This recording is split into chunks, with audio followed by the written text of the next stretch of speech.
솔직히 고백하겠습니다. 저는 목사이면서도 오랫동안 에스더서를 피했습니다. 이상하게 들리시죠? 하나님의 이름이 단 한 번도 등장하지 않는 이 책이 과연 성경에 속하는 것이 맞는지 제 안에서 조용한 의문이 있었습니다. 신학대학원을 다닐 때 구약 교수님께서 에스더서를 강의하시던 날이 기억납니다. 교수님은 칠판에 딱 한 문장을 쓰셨습니다. 하나님은 이 책에 계시지 않는가? 아니면 모든 곳에 계시는가? 그 문장이 30년이 지난 지금도 제 마음에 남아 있습니다. 하나님의 이름이 없는 책. 기도 장면이 없는 책. 예배 장면이 없는 책. 그런데 놀랍게도 제가 목회 현장에서 가장 많이 떠올리는 책이 바로 에스더서입니다. 왜냐하면 우리 인생이 바로 에스더서를 닮아 있기 때문입니다. 하나님이 보이지 않는 것 같은 날들. 기도하는데 응답이 없는 것 같은 날들. 내가 지금 여기에 왜 있는지 모르겠는 날들. 바로 그 자리에서 에스더서는 가장 강력한 메시지를 전달합니다. 하나님은 침묵하시는 것이 아니라 우리 삶의 모든 장면 뒤에서 역사하고 계신다는 것입니다. 몇 년 전 제 교회에 한 자매님이 오셨습니다. 처음 오셨을 때 눈빛이 오래 꺼진 사람 같았습니다. 나중에 알고 보니 사업이 완전히 무너졌고 남편과의 관계도 너덜너덜해진 상태였습니다. 그 자매님이 어느 날 예배 후에 저한테 오셔서 이렇게 말씀하셨습니다. 목사님, 저는 하나님이 정말 제 인생을 보고 계신 건지 모르겠어요. 아무리 기도해도 변하는 게 없어요. 제가 지금 왜 여기 있는지도 모르겠고요. 저는 그 자매님 손을 잡고 에스더서를 펼쳤습니다. 하나님의 이름이 없는 이 책을요. 그리고 이렇게 말씀드렸습니다. 자매님, 에스더도 몰랐습니다. 자기가 왜 거기 있는지. 그런데 하나님은 알고 계셨습니다. 오늘 저는 여러분과 에스더서 전체를 함께 걸어가고 싶습니다. 1장에서 10장까지 한 장면도 건너뛰지 않고 이 드라마틱한 이야기 속에 숨어있는 하나님의 손길을 찾아가겠습니다. 에스더서를 다 읽어보신 분도 계실 것이고 이름만 들어보신 분도 계실 것입니다. 괜찮습니다. 오늘 이 영상 하나면 에스더서 전체가 완전히 정리되실 것입니다. 자, 함께 시작하겠습니다. 첫 번째 왕비가 폐위되다, 그리고 하나님의 무대가 열리다, 에스더 1장에서 2장. 여러분, 인생에서 갑자기 모든 것이 흔들릴 때가 있지 않으신가요? 아무 잘못도 없는데 자리에서 밀려나거나, 내가 원하지 않는 장소에 놓이거나, 이해할 수 없는 방식으로 상황이 전개될 때가 있지요. 에스더서는 바로 그런 이야기로 시작합니다. 때는 페르시아 제국 아하수에로 왕이 다스리는 시대입니다. 아하수에로 왕은 127개 지방을 다스리는 막강한 권력의 소유자였습니다. 그는 왕이 3년째 되던 해에 180일, 무려 반년에 걸친 대연회를 열었습니다. 얼마나 대단한 연회인지 왕은 금그릇으로 술을 마시는데 그릇마다 다 달랐다고 했습니다. 페르시아 제국의 모든 관원과 신하들이 다 모인 잔치였습니다. 그런데 그 잔치 마지막 날, 이 이야기의 첫 번째 전환이 일어납니다. 아하수에로 왕이 술이 잔뜩 오른 상태에서 왕비 와스디를 불러 그 아름다운 얼굴을 무사람들 앞에 보이라고 명령합니다. 왕비 와스디는 거부합니다. 이것은 당시 페르시아 문화에서는 상상도 할 수 없는 일이었습니다. 왕의 명령을 공개적으로 거부한 것이니까요. 왕의 신하들은 즉시 이렇게 말합니다. 왕비의 행동이 모든 여성들에게 퍼지면 나라 전체의 질서가 무너진다고요. 결국 왕비 와스디는 폐위됩니다. 왕비의 자리를 빼앗기고 역사에서 사라집니다. 여러분, 여기서 우리가 주목해야 할 것이 있습니다.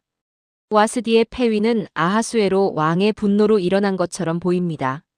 그러나 에스더서 전체를 읽고 나면 이 폐위가 없었다면 에스더가 왕비가 될 수 없었다는 것을 알게 됩니다. 하나님은 와스디를 폐위시킨 것이 아닙니다. 하나님은 에스더를 위한 자리를 만드신 것입니다. 이것이 에스더서의 첫 번째 비밀입니다.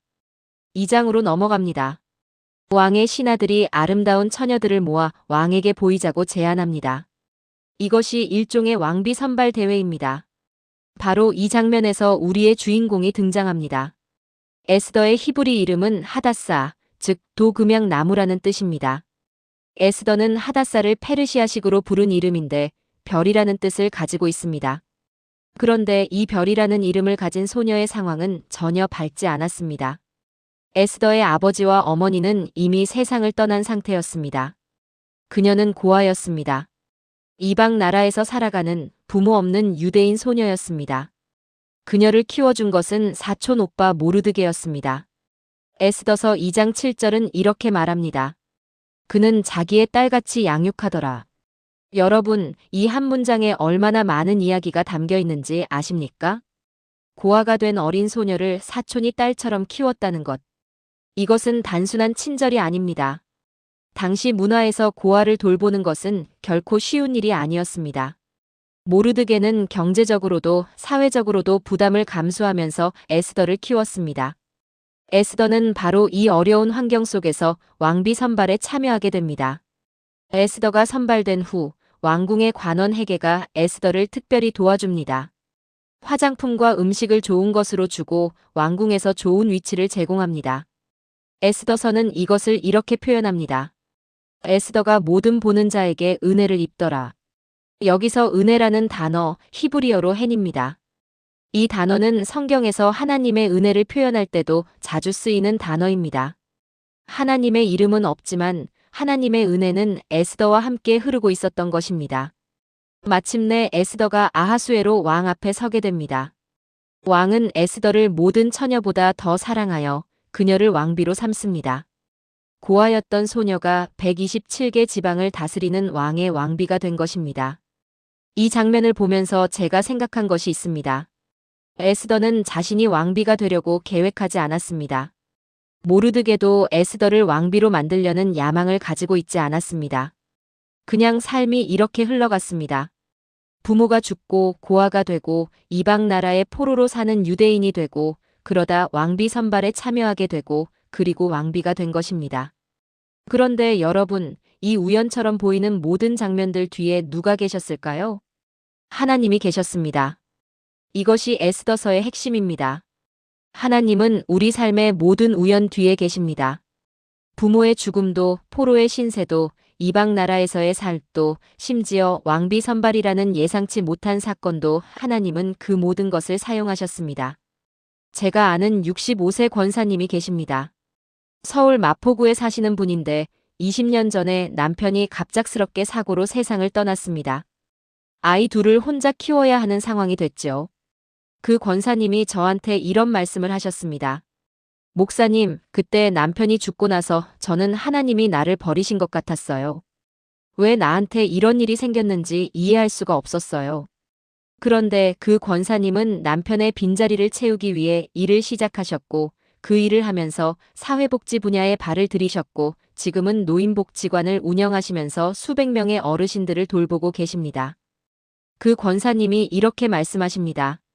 지금 돌아보니 남편을 잃은 그 고통이 없었다면 저는 절대로 이 일을 시작하지 않았을 거예요. 하나님이 그 고통을 통해 저를 이 자리로 인도하신 거예요. 에스더도 마찬가지였습니다.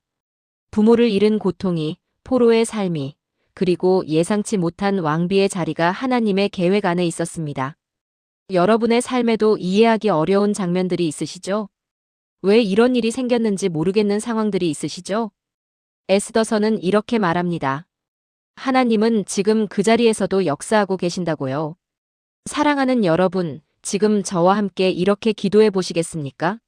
하나님 아버지, 오늘 에스더의 이야기를 통해 주님의 섭리를 발견하게 하시니 감사합니다.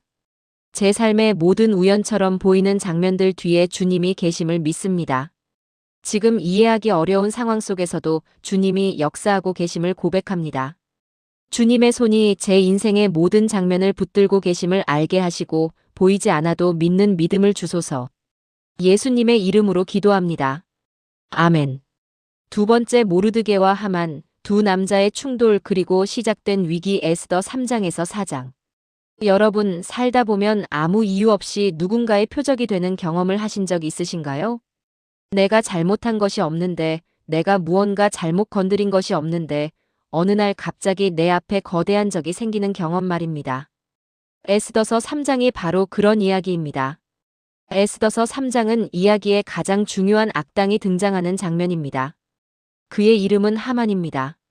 하만은 아각 사람이었습니다. 아각은 이스라엘의 오래된 적, 아말렉 족속의 왕이었습니다. 그 혈통이라는 것 자체가 이미 이 이야기에서 하만의 역할이 무엇인지를 암시하고 있습니다. 아하수에로 왕은 하만을 높여서 모든 대신들 위에 앉혔습니다. 왕이 명령하기를 왕의 모든 신하들은 하만에게 꿇어 절하라고 했습니다.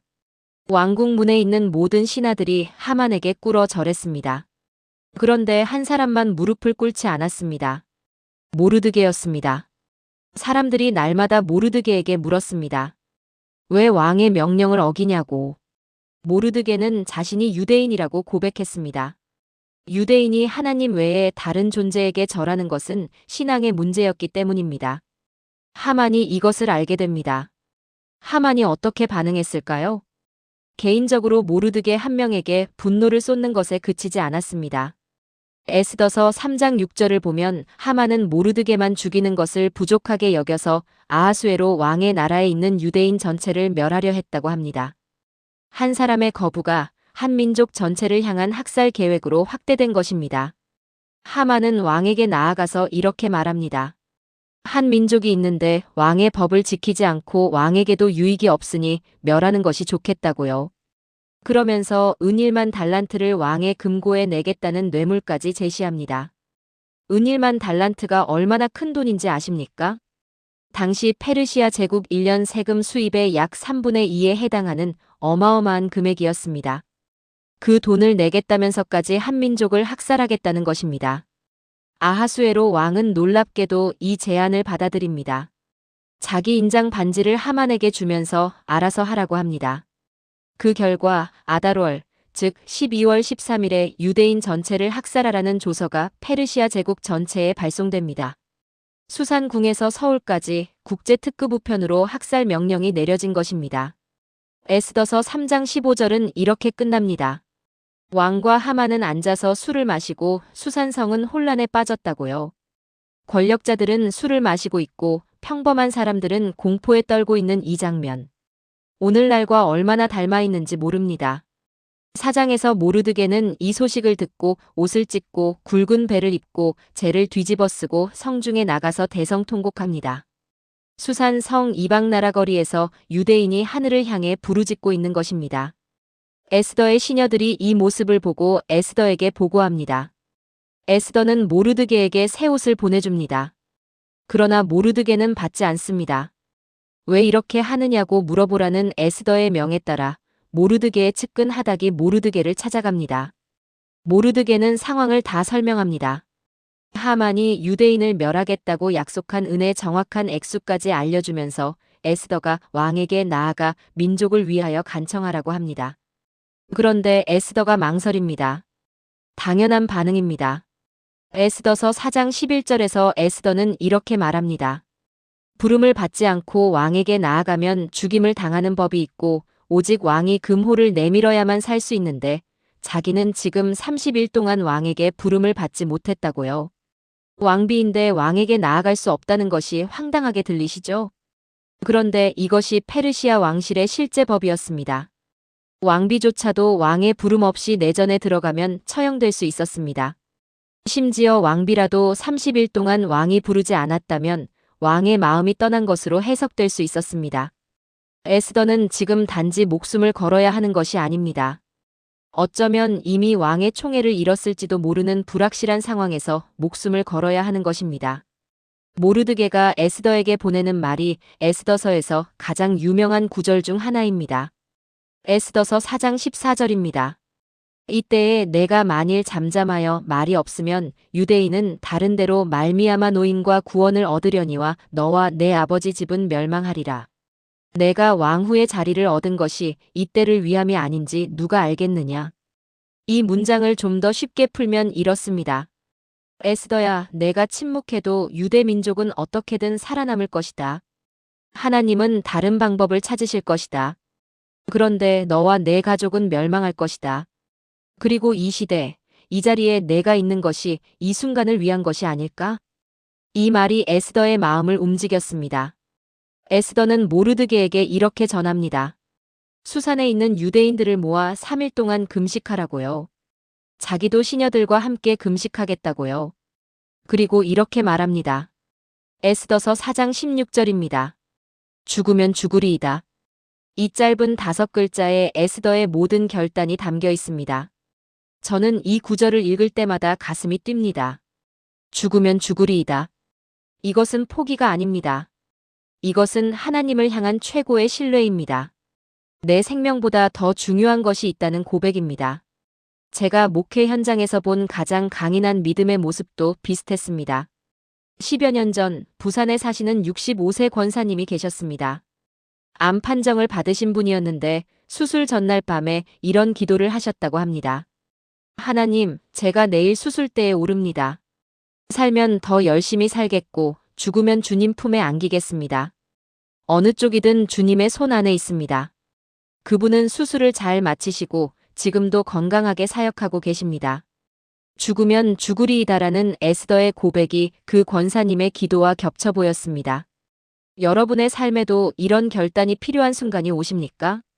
내가 나서야 할 것 같은데 두렵고 침묵해야 할 것 같은데 양심이 아프고 어느 선택도 쉽지 않은 그 자리 말입니다. 에스더는 말합니다. 그 자리에서 기도하라고, 금식하라고, 그리고 하나님을 신뢰하고 나아가라고. 사랑하는 여러분, 함께 기도드리겠습니다. 사랑하는 주님, 에스더처럼 제 앞에도 두렵고 어려운 순간들이 있습니다. 침묵하고 싶을 때, 그냥 피하고 싶을 때가 있습니다. 그러나 주님께서 이 자리에 저를 세우셨음을 믿습니다. 죽으면 죽으리이다라고 고백한 에스더처럼 저도 결단하겠습니다. 제 생명을 주님께 드립니다. 두려움보다 믿음이 더 크게 하소서. 예수님의 이름으로 기도합니다. 아멘. 세 번째, 에스더의 첫 번째 접근, 그리고 하나님이 쓰신 밤샘 작전. 에스더 5장에서 6장. 여러분, 가장 조심스럽게 누군가에게 다가가야 했던 경험이 있으십니까? 말 한마디를 잘못하면 모든 것이 무너질 것 같아서 숨을 참고 표정을 관리하고 타이밍을 재야 했던 그런 순간 말입니다. 에스더서 5장은 바로 그런 장면입니다. 3일 금식이 끝났습니다. 에스더는 왕복을 입고 왕궁 앞마당으로 들어갑니다. 이것이 얼마나 긴장되는 장면인지 상상이 되십니까? 왕이 금호를 내밀지 않으면 죽습니다. 왕이 에스더를 싫어하게 되었다면 이것으로 끝입니다. 에스더는 마당에 섭니다. 아하수에로 왕이 어좌에서 에스더를 봅니다. 이 순간이 에스더서에서 가장 조용하면서도 가장 긴장되는 장면입니다. 그런데 왕이 금호를 에스더에게 내밉니다. 에스더서 5장 2절은 이렇게 말합니다. 왕이 에스더를 사랑함으로 은혜를 베푸느라. 왕이 묻습니다. 에스더 왕후여, 무슨 일이냐? 원하는 것이 무엇이냐? 나라의 절반이라도 주겠노라. 여러분, 바로 이 순간 에스더는 무엇을 했을까요? 당장 본론으로 들어갔을까요? 아닙니다. 에스더는 이렇게 말합니다. 왕과 하만을 오늘 제가 베푸는 잔치에 초대하고 싶다고요. 잠깐요. 목숨을 걸고 들어온 자리에서 유대 민족의 생사가 걸린 문제를 가지고 왔는데 에스더는 잔치를 열겠다고 합니다. 이것은 전략입니다. 에스더는 본론을 꺼내기 전에 먼저 분위기를 만들려고 한 것입니다. 왕과의 관계를 회복하고 왕의 마음이 충분히 열린 상태에서 말하려는 것이지요. 잔치가 열립니다. 왕이 다시 묻습니다. 원하는 것이 무엇이냐? 에스더는 또 이렇게 말합니다. 내일도 잔치를 베풀겠으니 그때 말씀드리겠다고요. 이것이 에스더의 두 번째 전략입니다. 서두르지 않는 것, 때를 기다리는 것. 그런데 여기서 에스더가 왜 두 번씩이나 잔치를 열고 시간을 끌었는지에 대해서는 여러 해석이 있습니다. 어떤 학자들은 에스더가 긴장해서 용기가 나지 않아서라고 하고 어떤 학자들은 에스더가 하나님의 타이밍을 기다린 것이라고 합니다. 저는 두 가지 모두 맞다고 생각합니다. 우리도 그렇지 않습니까? 두렵고 용기가 나지 않는 상황에서도 그 두려움을 안고 하나님의 때를 기다리는 것. 그것이 믿음입니다. 이제 5장에서 6장으로 넘어가면서 에스더서 전체에서 가장 인장면이 펼쳐집니다. 하만은 에스더의 첫 번째 잔치에서 초대를 받고 기분이 좋아서 집으로 돌아갑니다. 그런데 성문을 나서는 길에 모르드게가 자신에게 절하지 않는 것을 봅니다.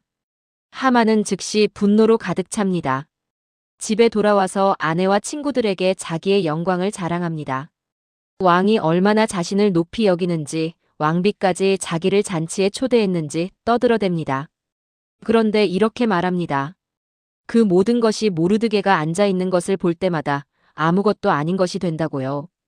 아내와 친구들이 제안합니다. 높이 50규빗, 약 22m 높이의 나무를 만들어서 모르드게를 거기 매달고 내일 아침 왕에게 허락을 받아 실행하라고요. 하만은 기분이 좋아져서 나무를 만들라고 명령합니다. 여기까지 보면 모든 것이 악인 하만에게 유리한 것처럼 보입니다. 왕의 신임, 권력, 에스더의 잔치 초대, 그리고 모르드게를 처형할 나무까지. 그런데 6장에서 하나님이 움직이십니다. 그것도 아주 작은 것을 통해서요. 에스더서 6장 1절은 이렇게 시작합니다. 그날 밤에 왕이 잠이 오지 아니하므로. 왕이 잠을 못 잡니다. 이것이 전부입니다. 왕이 불면증에 시달립니다. 왕은 신하에게 명하여 역대 일기, 왕실 기록을 가져다 읽게 합니다. 그 방대한 기록들 중에서 우연히 읽히게 된 부분이 있었습니다. 모르드게가 왕을 해치려는 음모를 고발해서 왕의 목숨을 구했다는 기록이었습니다. 왕이 묻습니다. 이 사람에게 어떤 존귀와 은총을 베풀었느냐? 신하들이 대답합니다. 아무것도 한 것이 없다고요. 그때 마침 하만이 궁에 들어옵니다. 모르드게를 처형하겠다는 허락을 받으러 이른 아침에 왔던 것입니다. 왕이 하만을 부릅니다. 왕이 존귀하게 하고 싶은 사람에게 어떻게 해야 하겠느냐? 하만은 속으로 생각합니다. 왕이 존귀하게 하려는 사람이 자기 자신일 것이라고요. 하만이 말합니다. 왕복을 가져다 입히고 왕이 타는 말에 태우고 성중에서 외치는 것이 좋겠다고요. 이 사람을 왕이 존귀하게 하시기를 기뻐하신다고요. 왕이 말합니다. 좋다. 내가 말한 대로 유대인 모르드게에게 그리하라. 이 순간 하만의 얼굴이 어떻게 되었을지 상상이 되십니까?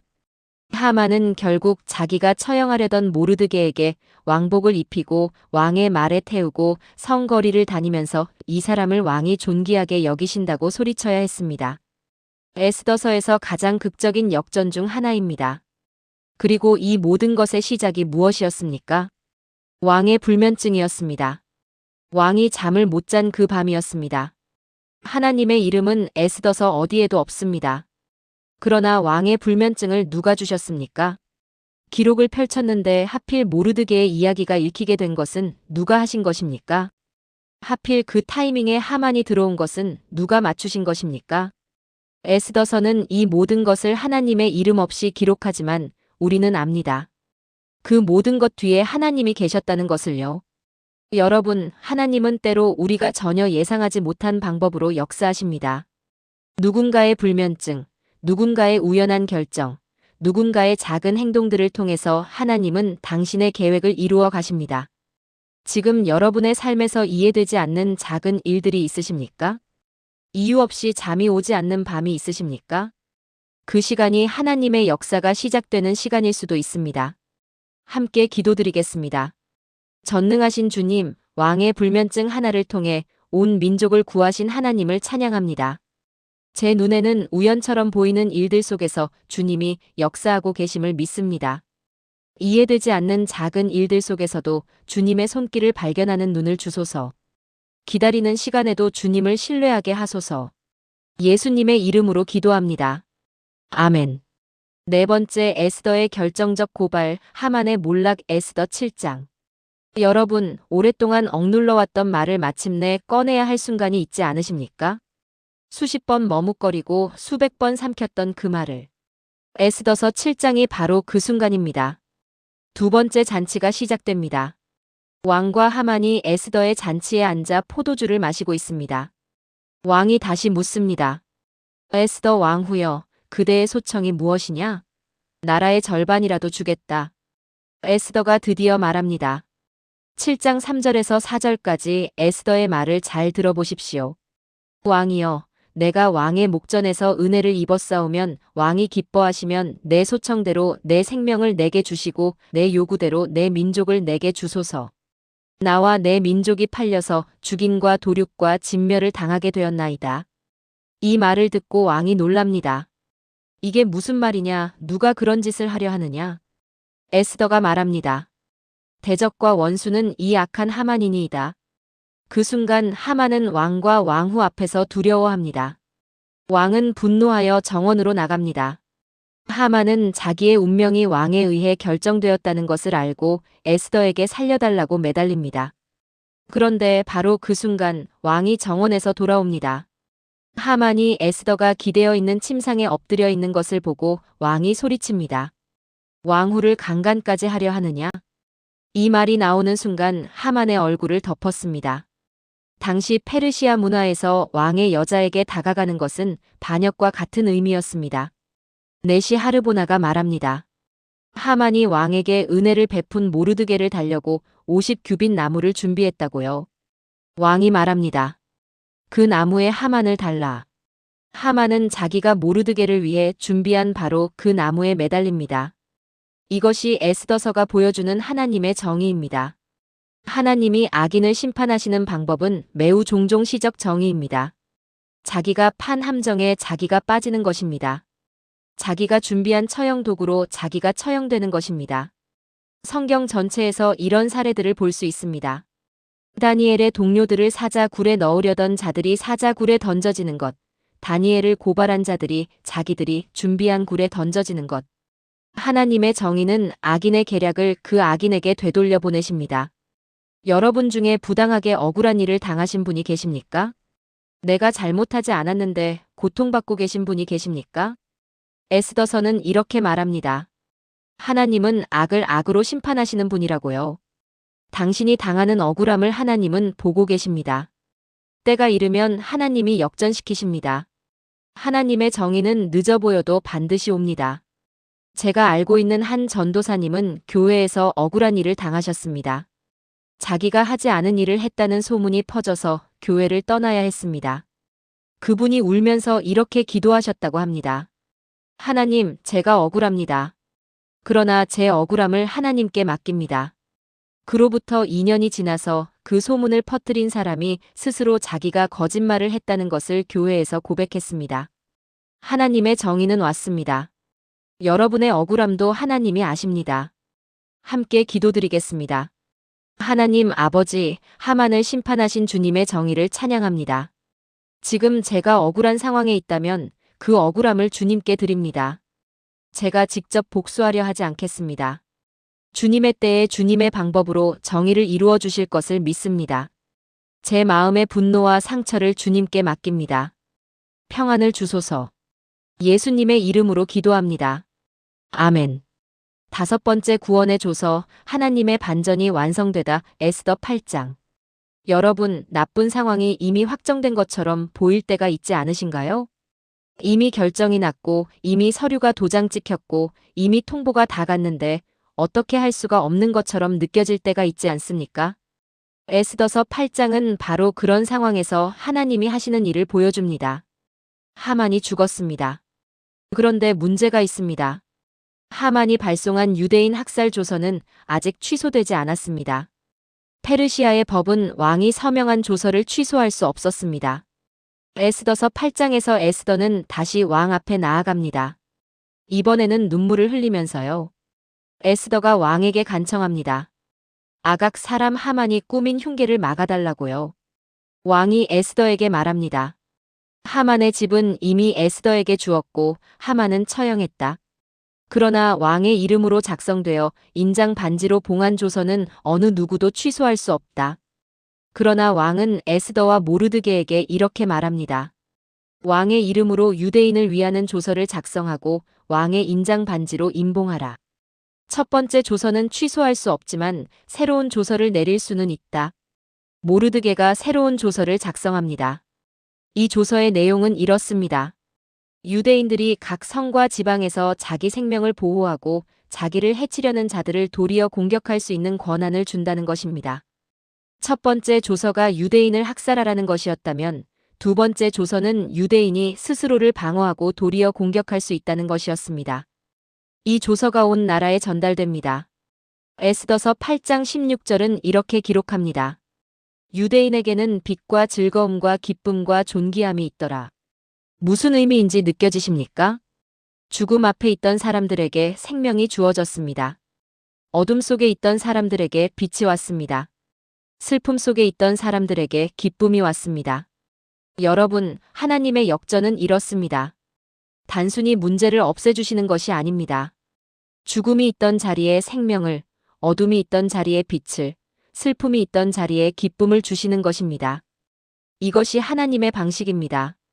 에스더서 8장 17절도 놀랍습니다. 각 지방과 각 성에서 이 조서의 소식을 듣고 유대인들에게 즐거움과 기쁨이 있었는데 많은 이방 사람들이 유대인 되기를 두려워한다는 말씀을 봅니다. 유대인이 되고 싶어 했다는 것이 흥미롭습니다. 조금 전까지 유대인이라는 것이 죽음의 이유였는데 이제는 유대인이라는 것이 복의 이유가 된 것입니다. 하나님은 저주가 있던 자리에 복을 주십니다. 죽음이 있던 자리에 생명을 주십니다. 수치가 있던 자리에 존귀를 주십니다. 10년 전 제 교회에 한 집사님이 계셨습니다. 사업 실패로 신용불량자가 되셨고 가족도 떠났고 집도 잃으셨습니다. 사람들을 피해서 방에만 계신다는 말을 듣고 제가 찾아갔습니다. 그 집사님이 말씀하셨습니다. 목사님, 저는 이제 다 끝났습니다. 하나님이 저를 버리셨습니다. 저는 에스더서 8장 16절을 읽어드렸습니다. 유대인에게는 빛과 즐거움과 기쁨과 존귀함이 있더라. 그리고 이렇게 말씀드렸습니다. 집사님, 지금이 조서가 바뀌기 전의 상황입니다. 하나님의 새로운 조서가 집사님에게도 올 것입니다. 그 집사님은 3년 후에 다시 일어서셨습니다. 작은 사업을 시작해서 지금은 안정적으로 살고 계십니다. 그분이 제게 이런 말씀을 하셨습니다. 목사님, 그때 에스더서 말씀이 없었다면 저는 못 버텼을 것 같습니다. 여러분의 삶에도 하나님의 새로운 조서가 필요하십니까? 이미 결정된 것처럼 보이는 상황 앞에 무너지고 계십니까? 하나님은 새로운 조서를 쓰실 수 있습니다. 함께 기도드리겠습니다. 하나님 아버지, 막혀있는 상황을 여시는 주님을 찬양합니다. 제 삶에 이미 결정된 것처럼 보이는 어려운 상황들이 있습니다. 그러나 주님은 새로운 조서를 쓰실 수 있는 분이십니다. 제 어둠의 자리에 빛을, 슬픔의 자리에 기쁨을, 죽음의 자리에 생명을 주소서. 하나님의 반전을 경험하게 하소서. 예수님의 이름으로 기도합니다. 아멘. 6번째 불임절, 기억하는 신앙과 감사하는 공동체 에스더 9장. 여러분, 지나간 은혜를 기억하는 것이 얼마나 중요한지 생각해 보신 적 있으십니까? 우리는 너무 쉽게 잊습니다. 힘들 때는 하나님께 매달리다가 좋아지면 잊어버리는 것이 우리 인간의 모습입니다. 에스더서 9장은 기억하는 신앙에 대해 이야기합니다. 아달월 13일, 드디어 하만이 정한 유대인 학살 날이 왔습니다. 그런데 상황이 완전히 뒤집혔습니다. 유대인들은 적들을 공격할 수 있는 조서를 이미 받았고 각 지방의 관리들도 모르드게가 높아진 것을 알기에 유대인들을 도왔습니다. 유대인들이 자신들을 해치려는 자들을 도리어 무찌릅니다. 수산성에서만 500명을 죽입니다. 하만의 10아들도 죽습니다. 에스더가 왕에게 하루 더 요청하자 수산성에서 300명을 더 쳐 죽입니다. 각 지방에서는 7만 5천 명의 적들이 유대인들에게 죽음을 당합니다. 이날이 아달월 14일과 15일이 됩니다. 모르드게는 이날들을 기념하는 절기로 정합니다. 이것이 불임절의 시작입니다. 불임이라는 이름은 하만이 유대인을 멸할 날짜를 정하기 위해 던진 제비를 뜻하는 히브리어 부르에서 왔습니다. 원래 죽음의 날짜를 정하기 위해 던진 제비가 이제 기쁨과 감사의 절기 이름이 된 것입니다. 저는 이 이름에서 하나님의 유머를 봅니다. 악인이 죽음을 위해 던진 제비가 하나님의 손에서 생명의 절기 이름이 되었습니다.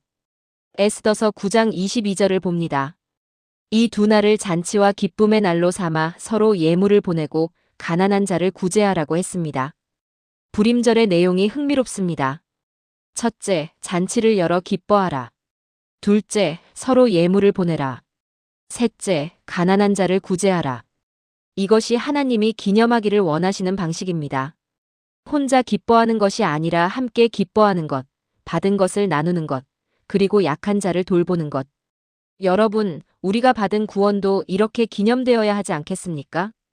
받은 은혜를 기억하고 그 기억을 다음 세대에 전하고 함께 기뻐하고 나누는 것. 이것이 신앙의 공동체가 사는 방식입니다.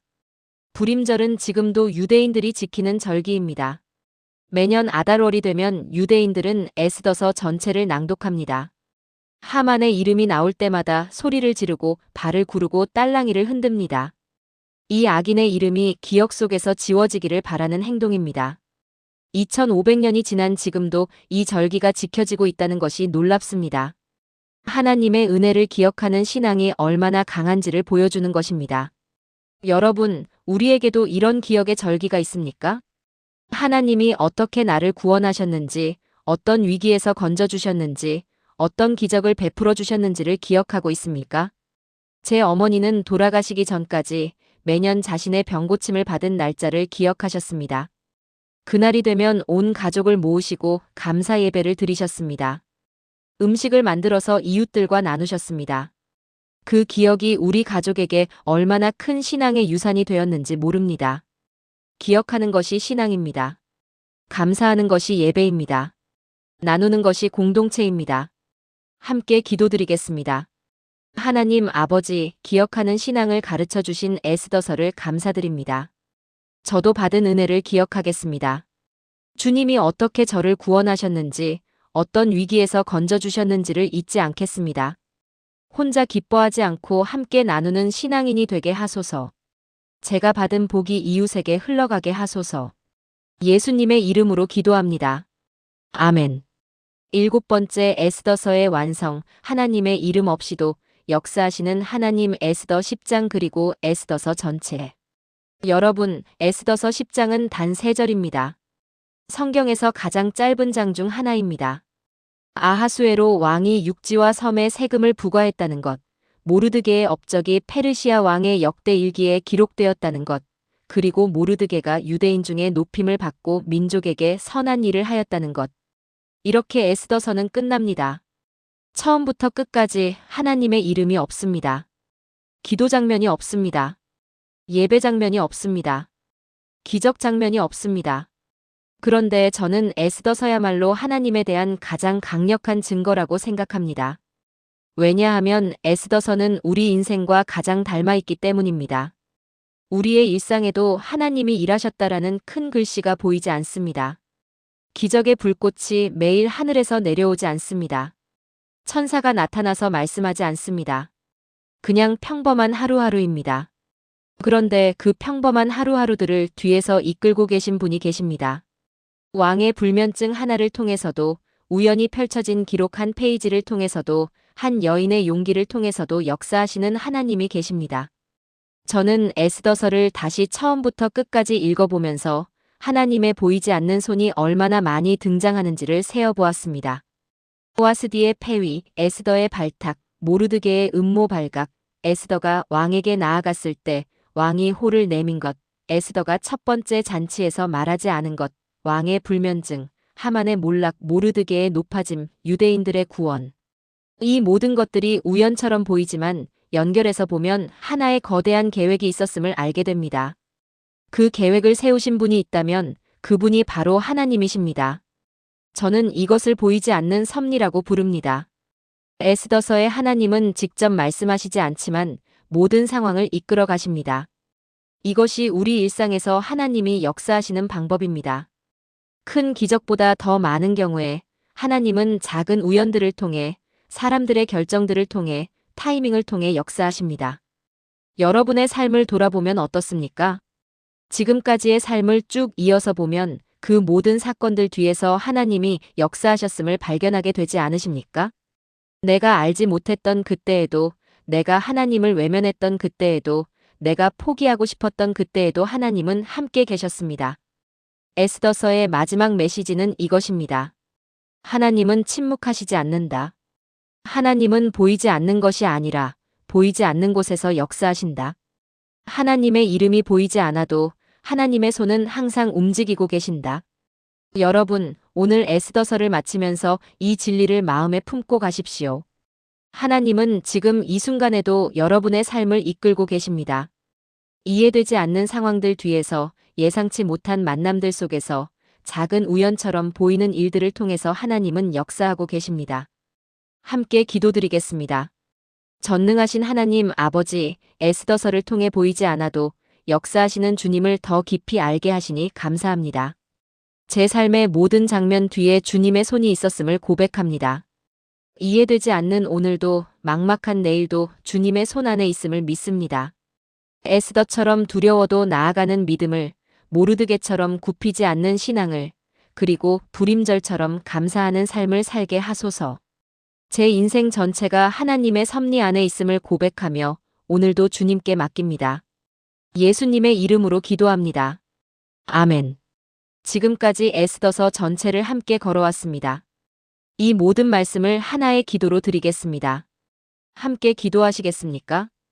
전능하신 하나님 아버지, 오늘 에스더서를 통해 주님의 보이지 않는 손길을 발견하게 하시니 감사드립니다. 와스디의 폐위를 통해 에스더의 자리를 만드신 주님, 고아 에스더를 통해 민족을 구원하신 주님, 모르드게의 작은 거부 하나를 통해 큰 역사를 이루신 주님을 찬양합니다. 저도 고백합니다. 제 삶이 에스더와 같습니다. 이해할 수 없는 고통들, 예상치 못한 자리들, 두려운 선택의 순간들이 있었습니다. 그러나 그 모든 것이 주님의 손 안에 있었음을 에스더서를 통해 배웠습니다. 에스더처럼 죽으면 죽으리이다라고 고백하겠습니다. 제 생명을 주님께 드리겠습니다. 모르드게처럼 하나님 앞에 무릎 꿇는 것 외에는 어떤 것에도 굽히지 않겠습니다. 지금 어두운 상황 속에 있는 모든 이들에게 빛과 즐거움과 기쁨과 존귀함을 주소서. 하만이 판 함정에서 건져주시고 새로운 조서를 우리 삶에 써주소서. 그리고 구원받은 이 은혜를 기억하고 감사하며 나누는 불임절의 신앙을 허락하소서. 하나님의 이름이 없어도 하나님의 손이 역사하셨던 에스더서처럼 제 평범한 일상 속에서도 주님이 역사하고 계심을 믿습니다. 이 모든 것을 믿고 신뢰하며 의지합니다. 살아계신 예수 그리스도의 이름으로 기도합니다. 아멘. 오늘 에스더서 1장에서 10장까지 함께 걸어왔습니다. 정말 긴 여정이었지만 그만큼 값진 시간이었습니다. 오늘 우리가 함께 나눈 7가지를 다시 한번 마음에 새기겠습니다. 첫째, 하나님은 우연처럼 보이는 모든 장면 뒤에서 역사하십니다. 와스디의 폐위도 에스더의 발탁도 하나님의 계획이었습니다. 둘째, 하만의 음모 앞에서 에스더는 기도하고 금식했습니다. 위기 앞에서 우리가 할 일은 하나님 앞에 나아가는 것입니다. 셋째, 죽으면 죽으리이다라는 에스더의 고백처럼 두려움보다 믿음이 더 클 때 하나님은 역사하십니다. 넷째, 왕의 불면증 하나로 역전을 시작하신 하나님은 지금 이 순간에도 작은 것들을 통해 당신의 계획을 이루고 계십니다. 다섯째, 하만이 준비한 나무에 하만이 달린 것처럼 하나님의 정의는 반드시 옵니다. 여섯째, 이미 결정된 것처럼 보이는 상황에서도 하나님은 새로운 조서를 쓰실 수 있습니다. 일곱째, 에스더서에 하나님의 이름이 없지만 하나님이 가장 많이 계신 책입니다. 우리 일상에서도 하나님은 조용히 그러나 확실하게 역사하고 계십니다. 여러분, 이 에스더서의 메시지가 여러분의 삶의 실제가 되기를 바랍니다.